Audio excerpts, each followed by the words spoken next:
అరే మొత్తవారి డిమార్ట్ సామాన్ చెప్తా రాసుకో. అది డీమార్ట్ సామాన్లు కాదే, ఇంట్లోకి కావాల్సిన సామాన్లు. 7 మందికి అన్న తల్లికి ఒక పిల్ల తల్లి అంటే తింక నేర్పిందట. చూసుకొని రాయ్. పంచ్ అంటే ఇలా ఉండాలో చెప్పు. జీలకర్ర ఎంత? గింత గింత.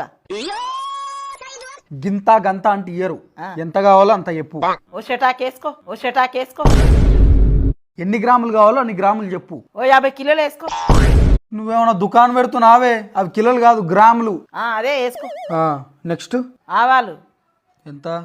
అవి ఓ అద్దపావు వేసుకో, అవి ఓ అద్దపావు వేసుకో. అద్దపావు అంటే గింత. గంత కాదు, గింత వేసుకో. గంత గింత వేసుకో.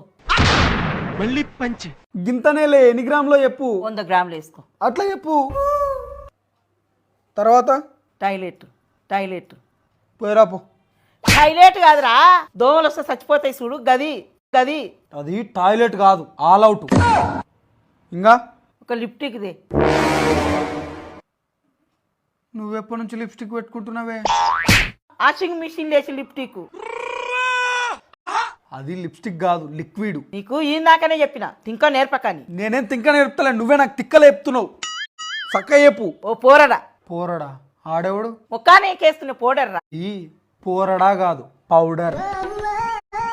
నెక్స్ట్ అంట్ల సబ్బులు తీసుకురా, ఒకటేమో కుడక తీసుకురా. కుడుకనా? కుడుక అంటే అదే బాక్సులు ఉండదు, అదే బాక్సులు ఉండదు. అది కుడుక కాదు, డిష్ వాష్ బార్ అంటారు. నెక్స్ట్ ఏంది? ఒక కంపాటు. ఎండాకాలం అయిపోయిన తర్వాత కుండెందుకే ఇప్పుడు? ఉండగాదురా, బట్టలకేస్తే కమ్మటి వాసన వస్తుంది చూడు, గది గది.